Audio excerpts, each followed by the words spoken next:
ของอายขอคนนี้ขอโทษหลายๆที่เคยเฮ็ดให้เจ้ามีน้ำตาน้องที่แสนดีหากสามีคนนี้เรื่อยมามอบใจให้ด้วยศรัทธาตลอดเวลาบ่เคยนายอายยอมรับว่าที่ผ่านมาเคยงอดใจเมียได้เงินมากินเหล้าเมาเบียร์บ่สนใจเมียเป็นตายให้ฝนตกฟ้าห้องให้ปล่อยให้น้องมันมองทีวีคนนินทาว่าอายจำปี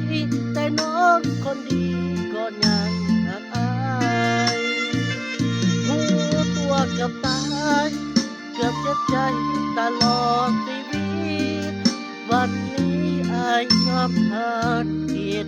ที่เคยผิดพลาดขอบใจหน้ามนต์ที่อดทนอยู่เคียงอายผิดหลายครั้งน้องยังอภัยจากตอนนี้ไปอายจะเปลี่ยนแปลงอายขอสัญญาให้ดินฟ้าไว้เป็นพยานถึงฟ้าแตกแยกทางห่างกันจะบ่มีวันปล่อยมือแก้มแดงอายมีวันนี้ยอมคนดีดูแลเบิ่งแยงเวียนตามน้องคอยจักแจงเห็นผ้าเขาแลนแทนใจอายเด้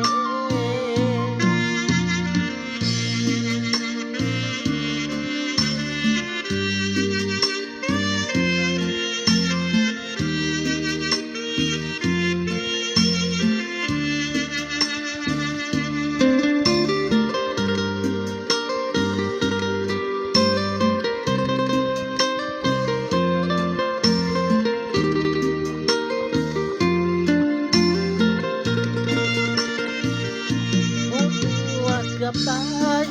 เกือบเสียใจตลอดชีวิตวันนี้อายยอมรับผิดที่เคยผิดพลาดใจขอบใจหน้ามนต์ที่อดทนอยู่เคียงอายผิดหลายครั้งน้องยังอภัยจากตอนนี้ไป